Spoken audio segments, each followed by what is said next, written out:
Hey guys, what's up? It's me, M. Kwan with Avora TV. Hope you guys are well. Now, yesterday we got invited to a sneak peek launch event with HTC for the HTC One, the M8. And this is going to be our first hands-on impression video. We're expecting our full review device to come in shortly, so stay tuned for that. But first impressions were really very impressive. This device is absolutely solid in terms of the build quality, in terms of the UI. We're going to just touch on a few of these elements in this video. To begin with, the hardware. The hardware is very nice. It's very similar to the previous generation M7. It has a really good solid build quality to it, and it's available in gunmetal, silver gray, and HTC announced a limited edition gold version that would be exclusive to the UAE launching soon.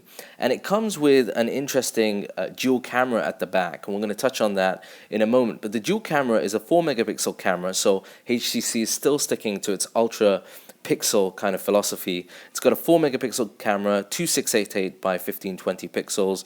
It shoots video at 1080p at 60 frames per second and 720p at 60 frames per second. It's got all the video stabilization options as well. The front-facing camera, supposed to be touted for being the ideal selfie camera, is a 5 megapixel camera, and that shoots at 1080p at 30 frames per second.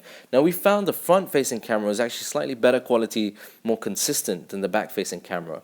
But the back camera is very interesting. It's got a range of really cool features, and one of the features is the fact that there are a bunch of options that are not available on very many other Android devices. The first one being a really cool panoramic feature, which was showcased here by one of the reps. And the panoramic on this is very good because it's really good at stitching the images together.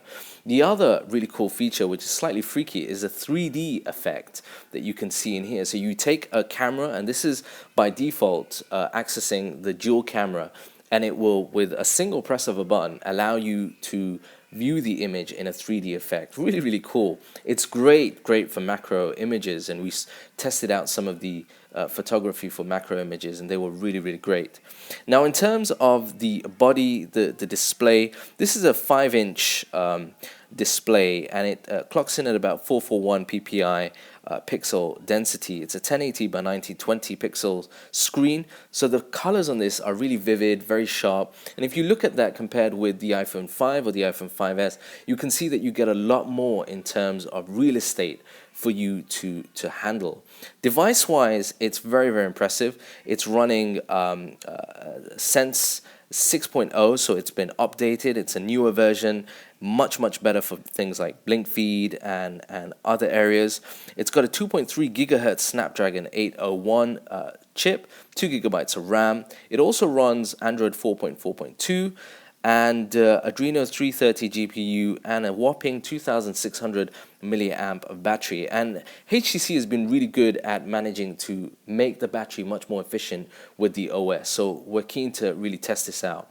Now, another thing that was announced with the device was one of the unusual but quite innovative cases, and this is the M8 dot matrix case, and it basically fits around the device. And there is a feature within it that will allow you to take calls, answer calls, but also show up key information. And you can tap the screen to get further information, to answer calls, to sort of stop calls. It's a really cool, very retro kind of addition to have for the device, and we really want to get our hands on and play with that more. But all in all, this was the first impressions of the device. So far, it's very impressive, but we really want to get our device so that we can put it through the mill and test it out fully. Anyway, guys, leave your comments down below. Let us know what you think. And if you want to see anything in particular, we'll try and cover that once we get our device. Until next time, keep it geek. Peace and blessings.